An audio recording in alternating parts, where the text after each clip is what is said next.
പകർന്നിടണേ. പരിശുദ്ധാത്മാവേ ശക്തി പകർന്നിടണേ.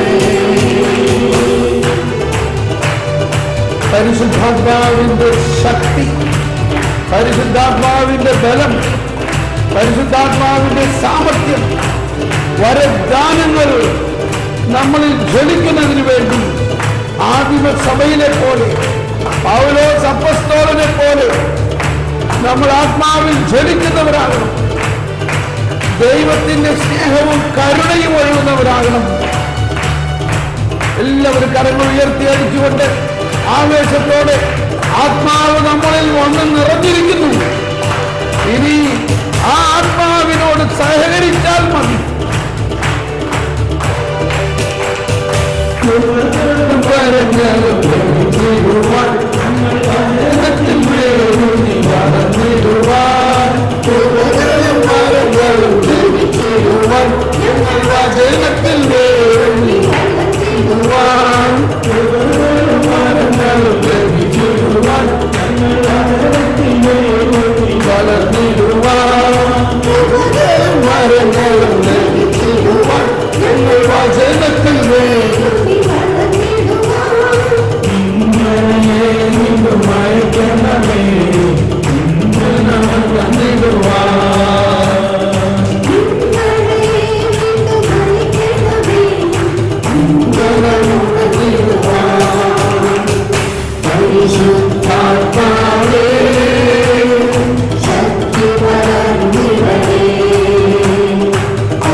ഭാഷാവരത്തിൽ പ്രാർത്ഥിച്ചുകൊണ്ട് എല്ലാവരും ഭാഷാവരത്തിൽ പ്രാർത്ഥിച്ചുകൊണ്ട് എന്റെ പരിശുദ്ധാത്മാവിനെ ആരാധിക്കണം. അത് ഫുള്ളായിട്ട് പാടും.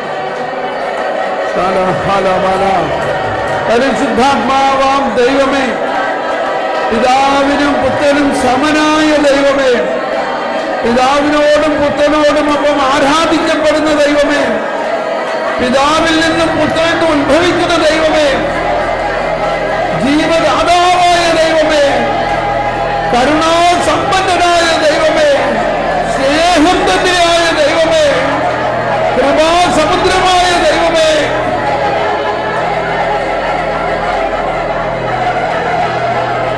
പരിശുദ്ധാത്മാവിനെ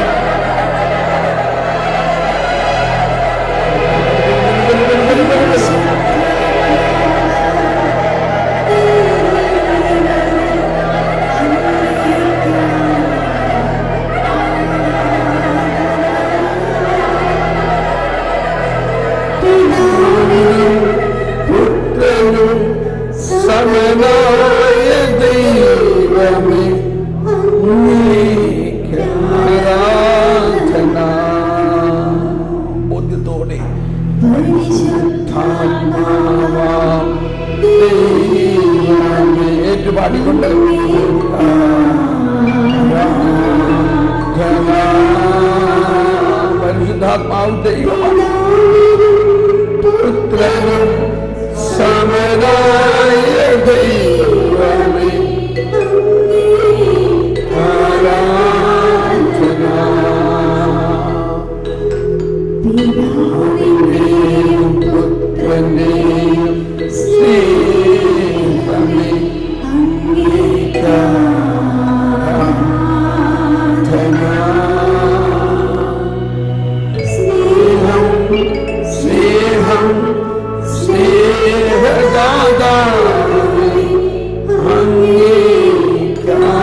ഈ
ഫാനൊന്ന് ഇത്തിരി തിരിച്ച്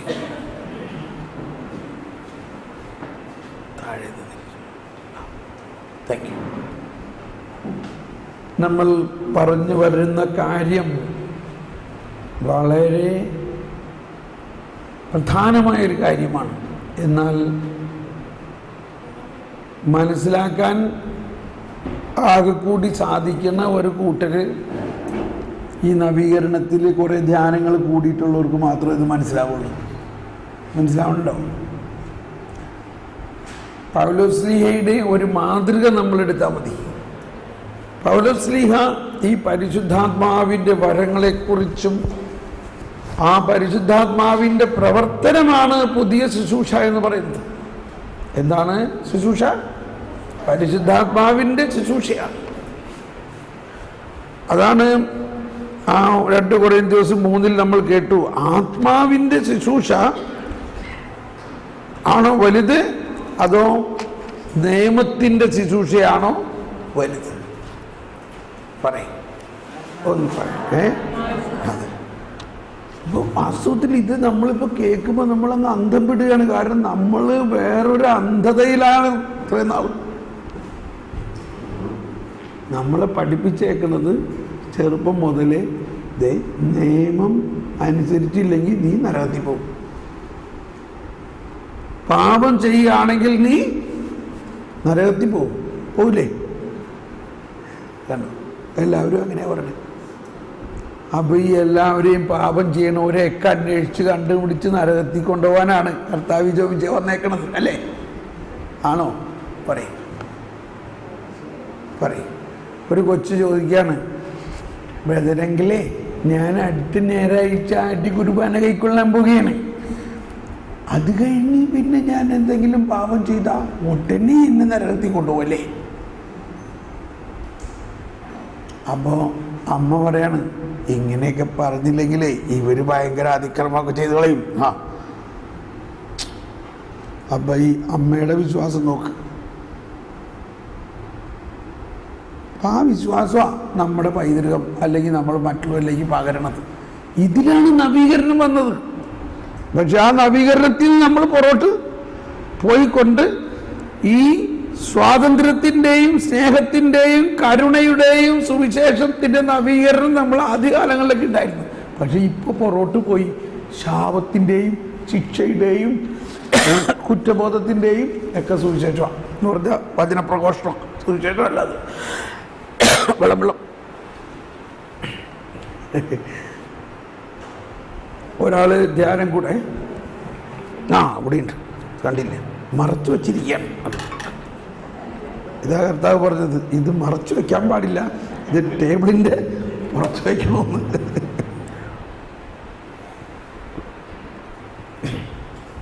ശ്രദ്ധിക്കണേ.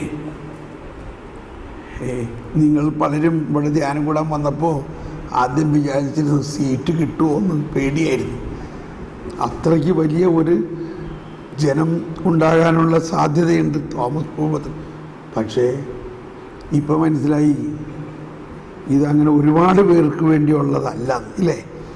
ഇത് ഒരുപാട് പേർക്ക് ഇത് ഒട്ടും മനസ്സിലാവില്ല. അതുകൊണ്ടാണ് ചെറിയ ഗ്രൂപ്പിനെ കർത്താവ് ഒരുക്കുന്നത്. എന്താ അതിൻ്റെ അർത്ഥം? അതിൻ്റെ അർത്ഥം പുളിപ്പാകണം. നമ്മൾ ആരാകണം? പുളിപ്പ്. മാവല്ല നമ്മൾ, പുളിപ്പാണ്. മനസ്സിലായില്ലേ? ചേച്ചിമാർക്ക് ശരിക്കും മനസ്സിലായി. നമ്മൾ ആരാകണം? പുളിപ്പാകണം. ഈ പുളിപ്പ് നിങ്ങളുടെ ഇടവകയാകുന്ന അല്ലെങ്കിൽ നമ്മുടെ സമൂഹമാകുന്ന 3 ഇടങ്ങഴിയെയും പുളിപ്പിക്കണം. അപ്പോൾ പുളിപ്പിന് എന്ത് വേണം? വീര്യം വേണം. വീര്യം, ആ വാക്ക് നല്ല വാക്കാണ് അല്ലേ? പുളിപ്പിന് എന്തുണ്ടാകണം? വീര്യം. ആ വീര്യം പരിശുദ്ധാത്മാവാണ് നൽകുന്നത്. ആരുടെ വീര്യം ഉണ്ടാകണം? പരിശുദ്ധാത്മാവ്. അപ്പോൾ പൗലോസ് ശ്ലീഹ പറയുന്നത് മുഴുവനും ഈ വീര്യം ഉണ്ടാകുന്നതിന് പ്രമാണങ്ങളെ മുറുകെ പിടിച്ചതുകൊണ്ട് കാര്യമില്ല. ഇപ്പോൾ ഞാൻ ആ കൊച്ചു പറഞ്ഞത് കംപ്ലീറ്റ് ആക്കിയില്ല. കൊച്ചു അമ്മ പറയാണ്, ഇങ്ങനെയൊക്കെ പറഞ്ഞില്ലെങ്കിൽ പിള്ളേർ വലിയ അതിക്രമം കാണിച്ചു. അപ്പോൾ ആ അമ്മയും ആ കാറ്റഗിസം പഠിപ്പിച്ച ആരും ആയിക്കൊള്ളട്ടെ, അവരെല്ലാം ആദ്യ കുർബാന കൈക്കൊള്ളാൻ ഈ കൊച്ചിനെ ഒരുക്കുന്നത് സത്യം പറഞ്ഞിട്ടാണോ നുണ പറഞ്ഞിട്ടാണോ?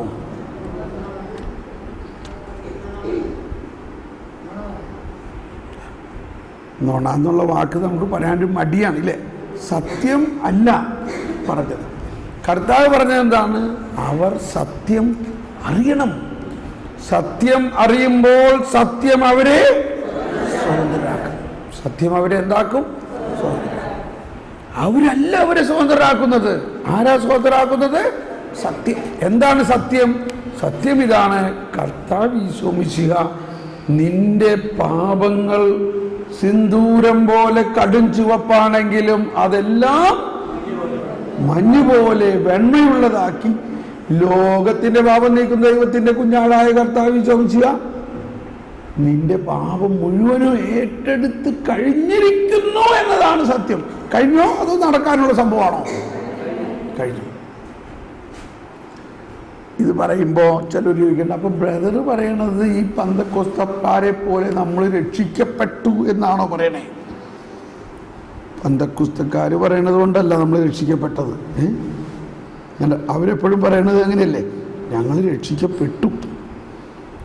പക്ഷേ ഞാൻ കേട്ടിട്ടില്ല പന്തക്കോസ്തക്കാരുടെ പ്രഭാഷണമൊന്നും. പക്ഷേ ഇവിടെ സുവിശേഷത്തിലും വിശുദ്ധ കുർബാനയിലും എല്ലാം നമ്മൾ പറയണത് എന്താണ്? നമ്മൾ സ്വീകരിക്കുന്ന ഈ ദിവ്യരഹസ്യങ്ങൾ ശിക്ഷാവിധിക്ക് കാരണമാകാതെ കടങ്ങളും പാപങ്ങളും പുറത്ത് നല്ല കള്ളനോടൊപ്പം സ്വർഗരാജ്യത്തിൽ നിത്യജീവിതം നൽകുന്നു എന്നുള്ളതാണ്.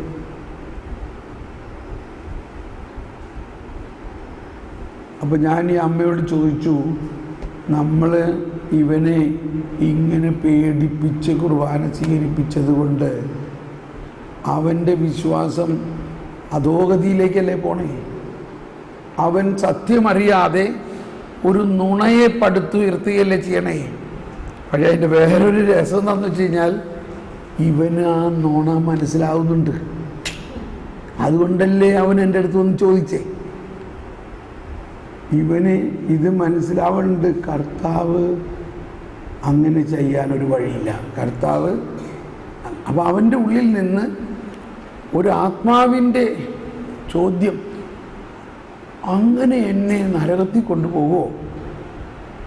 ഞാൻ പറഞ്ഞു, ഒരിക്കലും നിന്നെ നരകത്തിൽ കൊണ്ടുപോകില്ല. കർത്താവ് ഈശോ മിശിഹ വന്ന് നീ ആ ഈശോയെ സ്വീകരിക്കുന്നതോടെ ആ പ്രകാശം നിന്നിൽ വന്നു. പിന്നെ നിനക്ക് പാപം ചെയ്യാൻ തന്നെ പറ്റില്ല. പക്ഷെ എന്നിരുന്നാലും നമ്മൾ ജീവിക്കുന്ന സാഹചര്യം ഇപ്പോഴും പാപം ഒരുപാട് നിലനിൽക്കുന്നത് കൊണ്ടും അതിൻ്റെ പ്രഹേളനങ്ങൾ നമ്മളെ ബാധിക്കുന്നത് കൊണ്ടും നമ്മളുടെ ബലഹീനതകൾ നിലനിൽക്കുന്നത് കൊണ്ടും നമ്മൾക്ക് പാപം ചെയ്യാൻ സാധ്യതകളുണ്ട്. അതുകൊണ്ട് അത് കർത്താവിനറിയാം. കർത്താവ് കരുണയുള്ളവനാണ്. അപ്പം നീ അങ്ങനെ എന്തെങ്കിലും ചെയ്താൽ അതിനെക്കുറിച്ച് നീ പശ്ചാത്തപിച്ച് കർത്താവ് അത് ക്ഷമിക്കുകയും നിനക്ക് വീണ്ടും പാപമോചനവും ക്ഷമയും തരും. നിന്നെ ഒരിക്കലും നരകത്തിൽ കൊണ്ടുപോയില്ല. അവന് ഭയങ്കര സന്തോഷമായി. അതാണ് വീരത്വത്തിൻ ആത്മാവിനെയല്ല, അടിമത്വത്തിൻ ആത്മാവിനെയല്ല, പുത്രസ്വീകാര്യത്തിൻ ആത്മാവിനെ ദൈവം നമുക്ക് നൽകിയല്ലോ. നമ്മൾ യേശുവിൽ വിശ്വസിക്കുന്നതിലൂടെയും യേശുവിൻ്റെ പുത്രനായ യേശുവിൻ്റെ ആത്മാവ് നമ്മുടെ ആത്മാവിനെ മുറുക്കെ പിടിച്ചിരിക്കുന്നത് കൊണ്ടും നമ്മൾ ദൈവത്തെ ഇപ്പോൾ ആരായിട്ട് പരിഗണിക്കുന്നു? ആബാ പിതാവായിട്ട്. അപ്പൊ നമ്മൾ ആരായി? പുത്രനായി, മക്കളായി. ഈ മക്കൾക്ക് എന്തെങ്കിലും ഒരു ദൂഷ്യമുണ്ടാവണമെന്ന് നമ്മൾ ആഗ്രഹിക്കുന്നുണ്ടോ? ഈ നമ്മുടെ മക്കൾ അവർ എത്ര പാപികളായാലും അമ്മമാര് അവർ വൈകുന്നേരം വരുന്നത് വരെ അവർക്ക് ഭക്ഷണം വിളമ്പി വെച്ച് കാത്തിരിക്കുന്നുണ്ടോ ഇല്ലയോ? ഉണ്ടോ? അതാണ് ദൈവത്തിൻ്റെ കരുണ. കരുണയെക്കുറിച്ച് നമ്മൾ മനസ്സിലാക്കുമ്പോൾ ശിക്ഷ എന്നൊന്നില്ല ദൈവത്തിന്. ശിക്ഷയില്ലെന്നോ? ശിക്ഷയില്ല. അപ്പൊ നരകമില്ലേ? നരകമുണ്ട്. നരകം ആർക്ക് വേണ്ടിയുള്ളതാ? ഈ കരുണാർദ്രമായ കരുണാസമ്പന്നനായ ദൈവം നൽകിയിരിക്കുന്ന ജീവൻ കൊടുത്ത ഈ വലിയ രക്ഷാകര പദ്ധതിയെ തിരസ്കരിക്കാൻ ആർക്കും സ്വാതന്ത്ര്യമുണ്ട്. അതിന് ആർക്ക് വേണമെങ്കിലും തിരസ്കരിക്കാം. എനിക്ക് വേണ്ട യേശു. തിരസ്കരിച്ചു കഴിഞ്ഞിട്ട് മാരകമായ പാപത്തിൽ പൂർണ്ണ ബോധ്യത്തോടെ ജീവിക്കാം. അതിനും അവന് സ്വാതന്ത്ര്യമുണ്ട്. പക്ഷെ അങ്ങനെ വരുമ്പോൾ എന്ത് ചെയ്യും? എന്ത് സംഭവിക്കുന്നു? അവൻ ദൈവത്തിൽ നിന്ന് അവനെ തന്നെ വെട്ടിമാറ്റുന്നു. അവനെ തന്നെ അവൻ വെട്ടിമാറ്റുന്നു എന്ന് പറഞ്ഞാൽ നമ്മൾ പറയാറില്ലേ, എൻ്റെ ദൈവമേ, ഇരിക്കണ കമ്പിലാണ് അവൻ വെട്ടണേ. എൻ്റെ ദൈവമേടാ, നീ ഇരിക്കണ കമ്പിലാണ് വെട്ടണെന്ന്. അതായത് മരം വെട്ടുകാരൻ അവൻ ഇരിക്കണ കമ്പിന്റെ ചുവട് വെട്ടാണെങ്കിൽ എന്തായിരിക്കും അവന്റെ അവസ്ഥ? അതാണ് നരകം. അവൻ ഇരിക്കണ കമ്പ് തന്നെ അവൻ വെട്ടുമ്പോൾ അവൻ എവിടെ വീഴും? അവൻ താനെ വീഴൂല്ലേ? അവന് വല്ല കൺട്രോളുണ്ടോ? പിന്നെ എന്ന പോലെ ദൈവം രക്ഷിക്കാൻ വേണ്ടി വന്ന് രക്ഷയുടെ സുവിശേഷം നൽകി രക്ഷിക്കാൻ തന്റെ ജീവൻ നൽകിയിട്ട് ആ രക്ഷയെ തിരസ്കരിച്ചുകൊണ്ട് മാരകമായ പാപത്തിൽ അനുതപിക്കാതെ മരിക്കുന്ന അവസ്ഥയിൽ ആ ആത്മാവ് നരകത്തിലേക്ക് പോകുന്നു. ഇവിടെ ആരാ അവനെ നരകത്തിൽ കൊണ്ടുപോയോ? ദൈവം കൊണ്ടുപോയോ? ദൈവം ആഗ്രഹിക്കുന്നത് എന്താ?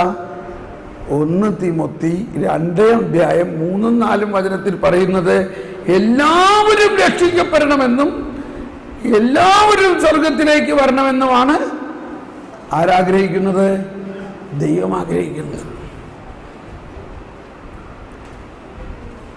നിങ്ങളെന്താ ആഗ്രഹിക്കണേ? നിങ്ങളെന്താ ആഗ്രഹിക്കണേ? എല്ലാവരും രക്ഷിക്കപ്പെടും. കുറച്ച് പേരൊക്കെ ഒന്ന് നരകത്തിൽ പോയാലേ അവർക്ക് പേടി ഉണ്ടാവുള്ളൂ ബാക്കിയുള്ളവർക്ക്. എന്താ ആഗ്രഹിക്കണേ? നമ്മളെന്താ ആഗ്രഹിക്കണേ? കുറച്ച് പേര് നരകത്തിൽ പോണോ? ഒന്ന് പറയും. ആത്മാർത്ഥമായിട്ടൊന്ന് ചിന്തിച്ച്. ഇപ്പോഴാണ് ഇതൊക്കെ ചിന്തിക്കണേ നമ്മളില്ലേ. നമ്മൾ എന്താ ആഗ്രഹിക്കണേ? എല്ലാവരും ഇല്ലേ? എല്ലാവരും സ്വർഗത്തിൽ വരണമെന്നാണോ നമ്മൾ ആഗ്രഹിക്കണേ? ഈ പമ്പരൻ അവൻ ഭയങ്കര മഹാപാപിയായിട്ടുള്ള അവനെ വീട്ടിൽ കയറ്റാൻ കൊള്ളൂല. അവനെയൊക്കെ സ്വർഗത്തിൽ കൊണ്ടുപോകണമെന്നോ? കൊണ്ടുപോകണമെന്നാണോ ആഗ്രഹിക്കണേ?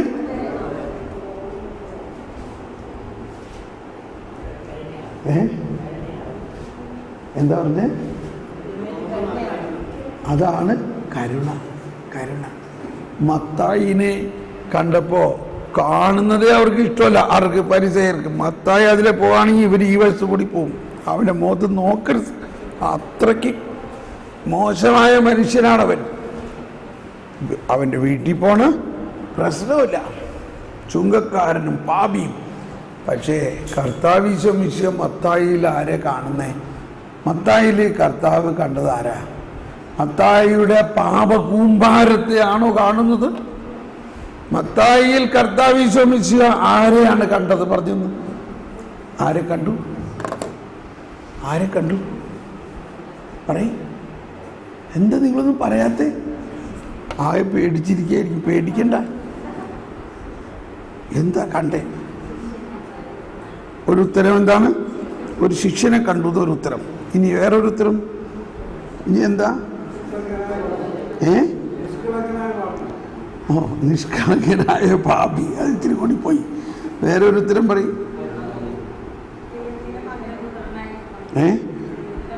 ദൈവത്തിൻ്റെ മകനെ കണ്ടു. ഇനിയും പറയും വേറെ ആകാം. ഒരു സുവിശേഷകനെ കണ്ടു. കണ്ടോ? സുവിശേഷകർ ആകെ 4 പേരേ ഉള്ളൂ. ശിഷ്യന്മാർ ഒരുപാട് പേരുണ്ട്. അപ്പസ്തോലനെ കണ്ടു. അപ്പസ്തോലന്മാരാകുന്ന അടിത്തറയിലാണ് സഭ പണി. അപ്പസ്തോലന്മാർ 12 പേരേ ഉള്ളൂ. ശിഷ്യന്മാർ 10,000 കർത്താവ് കാണുന്നത് ഇവനാണ് സുവിശേഷം എഴുതാൻ തെരഞ്ഞെടുക്കപ്പെട്ടിരിക്കുന്നത്. ഇവൻ ഇപ്പം കണക്കൊക്കെ എഴുതിക്കൊണ്ടിരിക്കുകയാണ് ചുങ്കത്തിൻ്റെ. ഇവനാണ് അപ്പസ്തോലനാകാൻ പോകുന്നവൻ. ഇവനാണ് അവസാനം രക്തസാക്ഷിയാകാൻ പോകുന്നവൻ. ഇതെല്ലാം കണ്ടുകൊണ്ടാണ് കർത്താവ് മത്തായിയുടെ വീട്ടിലേക്ക് ചെല്ലണത്. മത്തായി കർത്താവിനെ സ്വീകരിച്ചു. അവർ തമ്മിൽ വല്ല പ്രശ്നമുണ്ടോ? ഒരു പ്രശ്നമില്ല.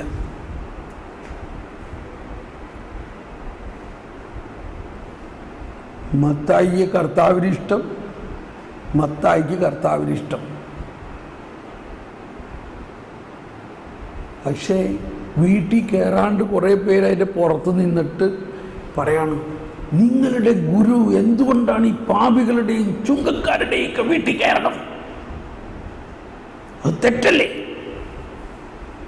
എന്നിവരോട് ബഹളുണ്ടാക്കാണ് ഫരിസയരും നിയമജ്ഞരും. ഇത് കേട്ടിട്ട് കർത്താവ് എന്തു പറഞ്ഞു? മത്തായി 9-ാം അധ്യായത്തിൽ 11 മുതലുള്ള വചനം ഒന്ന് വായിക്കാം. മത്തായി 9-ാം അധ്യായത്തിൽ 11 മുതലുള്ള വചനം.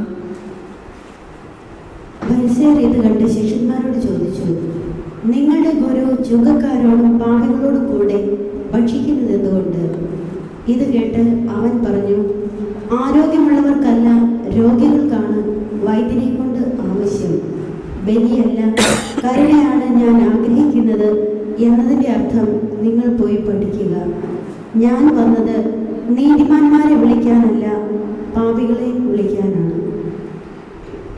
3 കാര്യമാണ് പറഞ്ഞിരിക്കുന്നത്.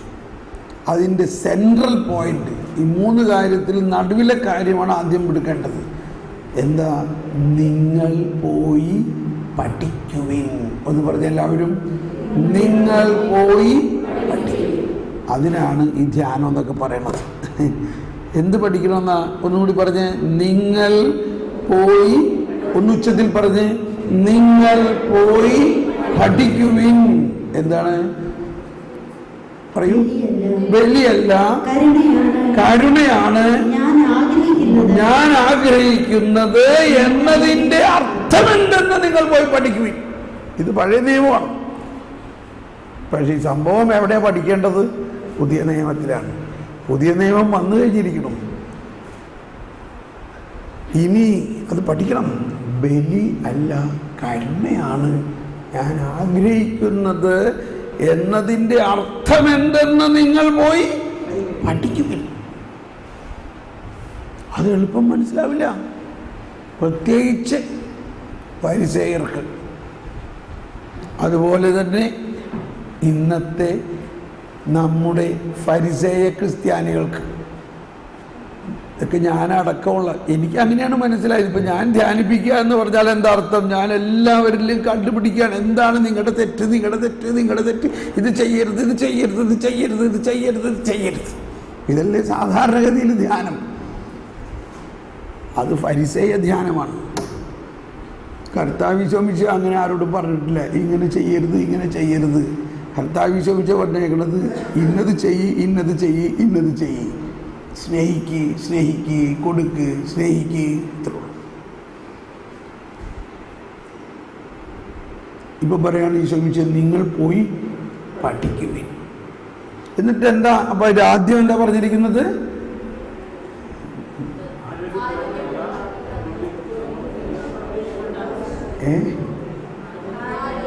ആരോഗ്യമുള്ളവർക്കല്ല രോഗികൾക്കാണ് വൈദ്യനെ കൊണ്ട് ആവശ്യം. ഇനി മൂന്നാമത് എന്താ പറഞ്ഞിരിക്കുന്നത്? ഞാൻ വന്നിരിക്കുന്നത് നീതിമാന്മാരെ വിളിക്കാനല്ല, പാപികളെ വിളിക്കാനാണ്. അപ്പൊ ഇതാണ് കർത്താവിൻ്റെ കരുണയുടെ സുവിശേഷം എന്ന് പറയുന്നത്.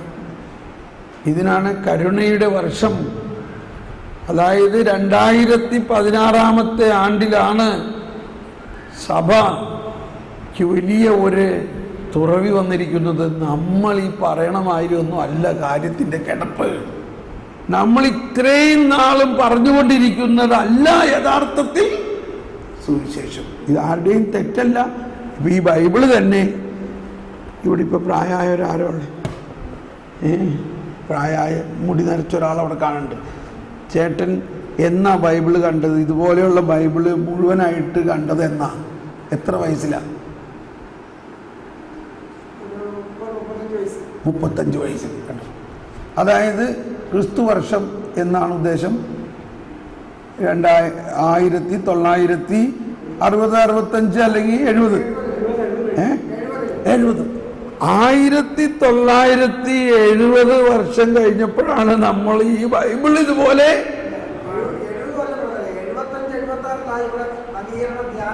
അപ്പോഴാണ് ഇത് ബൈബിൾ ഇവിടെ ഇതിൽ എന്നാ പബ്ലിഷ് ചെയ്തേക്ക് നോക്കട്ടെ.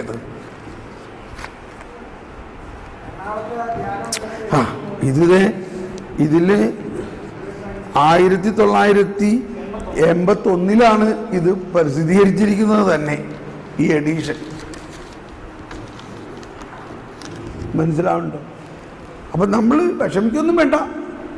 ഈ കർത്താവിൻ്റെ പരിപാടി ഇങ്ങനെയാ, വളരെ സ്ലോ ആണ്.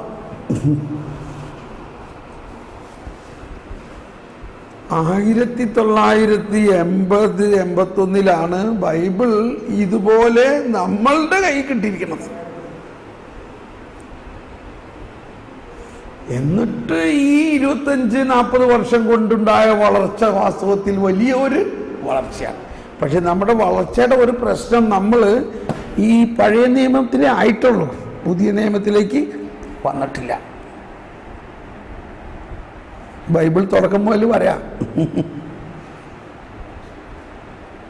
നമ്മളിപ്പോൾ ഒരാൾ പറഞ്ഞു, എൻ്റെ ബ്രദറെ, ഞാൻ ധ്യാനം കൂടാൻ പോയപ്പോൾ എൻ്റെ ചിന്ത മുഴുവനും എൻ്റെ പാപങ്ങളെക്കുറിച്ചായിരുന്നു.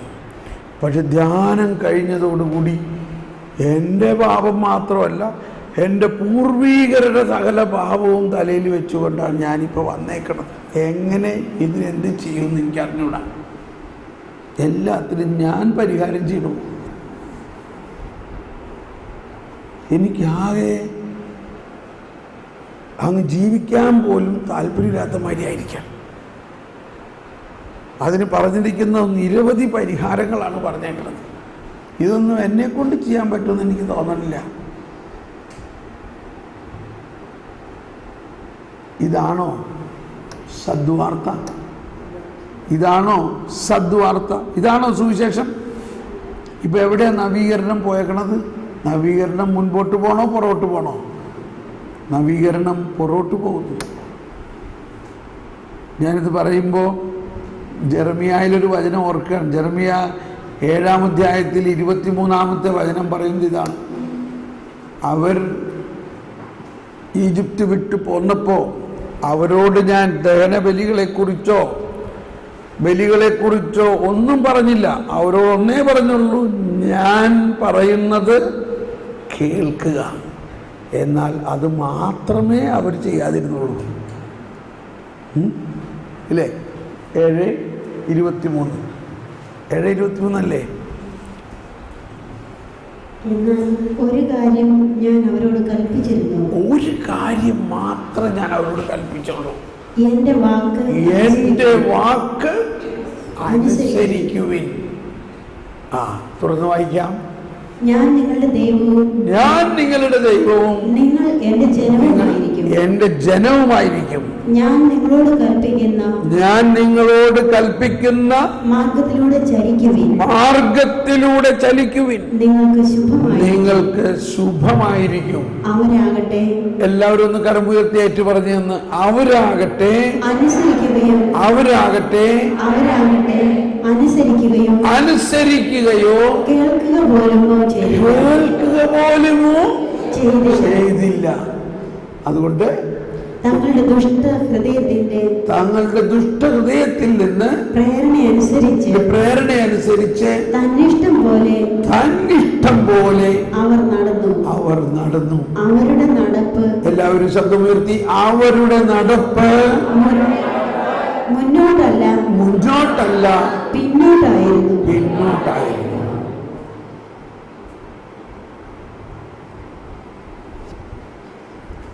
ഇതിനാണ് നവീകരണത്തിൽ നവീകരണം ആവശ്യമുണ്ട്. നമ്മൾ ഇത്രയും നാൾ നവീകരണ അനുഭവമുള്ളവർ ഈ പ്രമാണങ്ങളും ചട്ടങ്ങളും അനുസരിച്ച് ജീവിക്കാൻ, അതല്ല നവീകരണം. എന്നാൽ അതിനേക്കാൾ വലുതായിട്ട് കരുണയിലും കൃപയിലും പരിശുദ്ധാത്മാവിൻ്റെ ഉള്ള ജീവിതമാണ്. അപ്പോൾ പരിശുദ്ധാത്മാവ് നമ്മളിൽ നിറഞ്ഞു കഴിയുമ്പോൾ യേശു നമ്മുടെ ജീവിതത്തെ നയിക്കുന്ന ഒരനുഭവം ഉണ്ടാവും. മോശയല്ല പിന്നെ നയിക്കുന്നത്, ആരാണ്? യേശു.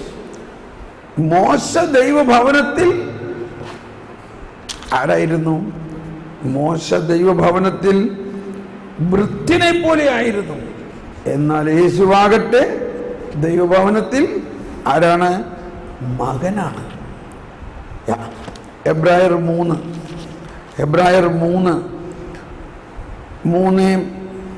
3 മുതൽ വായിക്കാം. യേശു മോശയേക്കാൾ വളരെയേറിയ മഹത്വമുള്ളവനായി കണക്കാക്കപ്പെടുന്നു. വീട് പണിതവൻ വീടിനേക്കാൾ പ്രാധാന്യം അർഹിക്കുന്നത് പോലെ തന്നെ. വീട് പണിതവനോ വീടോ? ഏതാ വലുത്? വീട് പണിതവനോ വീടോ? അതാണ്. വീട് പണിതവന് എത്ര വീട് വേണമെങ്കിലും ഇനിയും പണിയാവില്ലേ? അപ്പൊ വീട്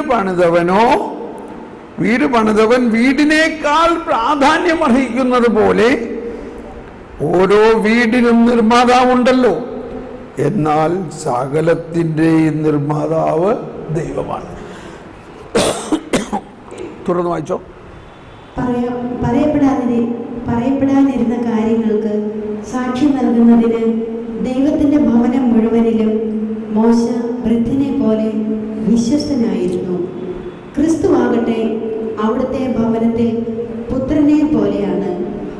ആത്മധൈര്യവും പ്രത്യാശയിലുള്ള അഭിമാനവും അവസാനം വരെ നാം മുറുകെ പിടിക്കുമെങ്കിൽ നാം അവിടുത്തെ ഭവനമായിരിക്കും. അപ്പം നമ്മളുടെ ജീവിതം പരിശുദ്ധാത്മാവിൽ നിറഞ്ഞ ഒരു ജീവിതമാകണം. വരദാനങ്ങൾ ഈ പഴയ നിയമത്തിൻ്റെ വക്താക്കളായ ഫരിസേയരും നിയമജ്ഞരും പഴയ നിയമത്തെ കണിശമായി പാലിക്കുന്നത് കൊണ്ട് നീതീകരിക്കപ്പെടുമെന്ന് വിശ്വസിക്കുന്ന അവർ പരിശുദ്ധാത്മാവിനോട് മല്ലടിക്കുന്നു എന്നാണ് പറഞ്ഞത്. അതെവിടെ പറഞ്ഞേക്കണേ? പരിശുദ്ധാത്മാവിന് മല്ലടിക്കുന്നു എന്ന് എവിടെ പറഞ്ഞേക്കണേ? പരിശുദ്ധാത്മാവിനോട് മല്ലടിക്കുന്ന ആര് എപ്പോൾ പറഞ്ഞു? ആര് എപ്പോൾ ആരോട് പറഞ്ഞു? ഇതൊക്കെ നമ്മുടെ ചോദ്യോത്തരമാണ്. ആര് എപ്പോൾ ആരോട് പറഞ്ഞു?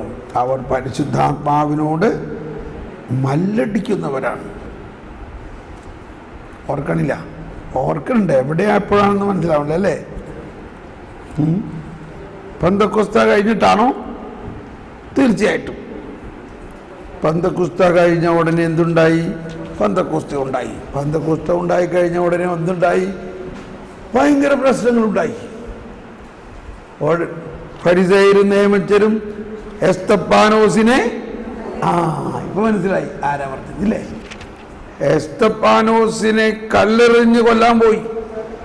എസ്തപ്പാനോസ് പറയുകയാണ്, നിങ്ങൾ എവിടെയത്? പത്രോസ് 7-ാം അധ്യായത്തിലോ? ഒന്ന് നോക്കിയേ, 7-ലെവിടെയാ?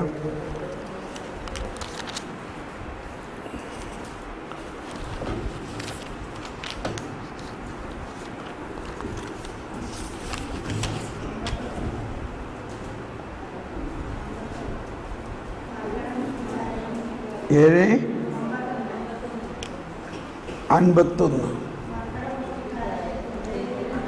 മർക്കടമുഷ്ടിക്കാരെ, ഹൃദയത്തിലും കാതുകളിലും അപരിച്ഛേദിതരെ, നിങ്ങൾ എല്ലായ്പ്പോഴും പരിശുദ്ധാത്മാവിനോട് മല്ലടിക്കുന്നു. അപ്പോൾ ഈ ഹൃദയത്തിലും കാതുകളിലും അപരിച്ഛേദിതര്. പക്ഷെ അവർക്ക് പിന്നെ എവിടെയാ പരിച്ഛേദനം ഉള്ളത്? പരിച്ഛേദനം ശരീരത്തിലാണ്. അവരുടെ പരിച്ഛേദനം ശരീരത്തിലാണ്. മർക്കടമുഷ്ടി. അവർ പരസ്യമായിട്ട് വളരെ മിനിങ്ങി ഒരു കുറ്റവുമില്ലാത്ത മാതിരി മറ്റുള്ളവരുടെ മുമ്പിൽ അവതരിപ്പിക്കപ്പെടുന്നു. എന്നാൽ അവരുടെ ഉള്ള് ഏതുപോലെയാണ്? ഇതിപ്പോൾ നമ്മൾ അവരെ വിധിച്ചു പറയാനല്ല, നമ്മുടെ കാര്യം മനസ്സിലാക്കാൻ വേണ്ടിയാണ്. അവർ ആരെ പോലെയാണ്, എന്തുപോലെയാണ് പറയണ്ട അല്ലേ?